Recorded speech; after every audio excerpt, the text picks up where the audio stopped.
connecting your mind and your body, which is something you talk about a lot on your Instagram. Yeah, yeah. Well, I think in the Western world, we only live entirely from the neck up. We think and think and think, but we don't pay attention to any of this. It's like we're two separate entities. But I believe, and there's a lot of belief that everything's connected as one. So I do a lot of, I'll discuss this later in the interview, but I do a lot of mindfulness and meditation, which I find critical for my mental well-being and just keep me in a nice, calm, peaceful state, which helps me be a better trainer and a better person, I like to think. And it's paying attention to everything rather than just what's going on in your head. I believe that's super important.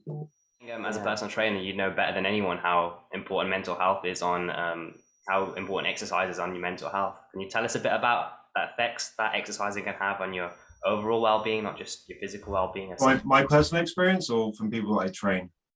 A bit of both, maybe. So it's not so much how long you live for, but it's the quality of life that you live. Yeah. It's important to have longevity and live for a long period of time. But I believe if you're not feeling good about yourself and feel, accepting of yourself as a whole, then it's very difficult to have a good quality of life.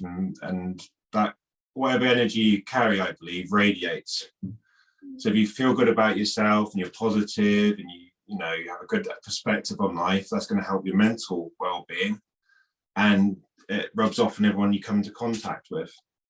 Exercise is super important for the endorphins, and just having a goal. Like I can't stress that enough. Is like in life, if you don't have some form of goal, no matter how big or small it is, it's tied in with positive emotion, which is the dopamine circuit of the brain, which is like the pursuit, which is super important. So if you have a little goal as small as like losing 2 pounds this week, it gives you the positive emotion that's associated with it. If you don't have a goal, it's very easy to wander and not feel good about yourself and then slip into bad habits and all that stuff. So it's not just feeling and looking good, but also having a positive perspective on life. Yeah.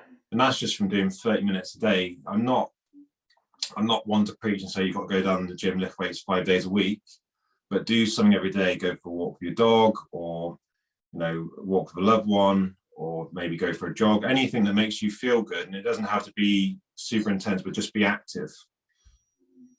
We're designed to move, right? We're designed to move around. We're not designed to sit in chairs 10, 12 hours a day. If you're tight and stiff, you're not going to feel great, and you get back pain, and so it continues. But I encourage someone to do some form of exercise every single day for mental well-being and for physical well-being. Is super important. And keeping awake, because obesity is on the rise in the UK right now. It's a serious problem. There's actually been studies now showing that sitting for prolonged periods of time actually has a higher risk of diabetes and cardiovascular disease. So the longer that you sit, day in, day out, and not do any activity, there's a direct correlation to weight gain, diabetes, and cardiovascular health, and poor cognitive function, because you're not pumping the blood through your body like you should. Yeah. So I wouldn't say people have to go on some extreme regime, but you have to do some form of exercise every single day. We're designed to move. And also, if your weight increases, you have all these symptoms like high blood pressure, poor blood sugars, you're more prone to diabetes, cardiovascular disease, poor cognitive function. Of course, if you're gaining weight and you don't feel good about yourself, and then what happens is there's a domino effect, right? So then you don't feel good about yourself, you have low self-worth, you have poor self-esteem, and then typically the person might engage in bad behaviors like drinking too much or overeating, and then it's a perpetual downward spiral. Anxiety that then can lead to depression, etc., etc. If you go, let's say you go out for a walk, like I have a dog, but my girlfriend is taking for a walk right now.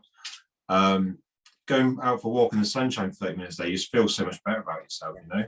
It doesn't. I think a lot of people get caught up in, they put off their fitness goal because they think it's too complicated. Yeah. That's massive. Like people think it's going to be some complex all singing all dance routine, and they expect to hear some complicated answer from me because I'm charging a reasonable amount of money for training. but it doesn't have to be complicated. And the more, I think from my experience, the longer I've been doing this, the more simple you can make somebody's routine, the more successful it will be. Yeah. And people don't want to hear that answer because they're paying me quite a bit of money and they think it has to be this all singing, all dancing, complex thing. And the more complex it is, the more you talk yourself out of it, right? Yeah. So in terms of that, to answer your question, I think that taking care of yourself or having some form of self-care is super important for your mental well-being. You know, if you keep a healthy weight, you feel good about yourself, you have better self-esteem, you better have better self-confidence, which is going to, you know, ripple into your work. It's going to ripple into your relationships. It's going to, you know, you can be a pillar of your family or your community, because you're not only can, if somebody can look after themselves, to me that's a sign of that they can take care of others. You know, I fell in the trap of at one point I was training so many people. I was trying to make money to achieve financial goals, but I neglected my own well-being and health, and I didn't feel good. So what I had to do was I actually had a lot, it sounds ridiculous, but I had an hour a day for my own personal exercise. And I felt so much better in a very quick period of time that I became a better personal trainer because I felt good about myself physically and mentally.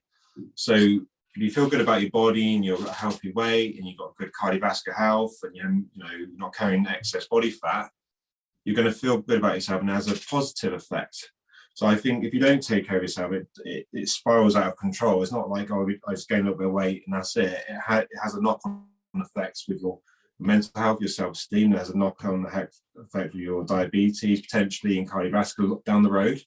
But if you take care of yourself, feel good about yourself, you're in good health, you feel better about yourself, your mental well-being improves, your self-esteem improves, it compounds. And that's what I would say about that. So it's not just, oh, you look good. It's like you feel good about yourself, you feel like you look good, you have good self-esteem, and you're mentally well as a consequence, you know. So I think it ripples either way, depending which way you go. But and exercise doesn't have to be complicated.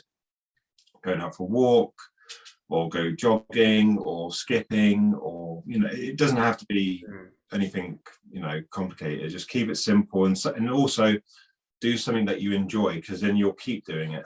Don't do something that you hate, because you'll give up real quick.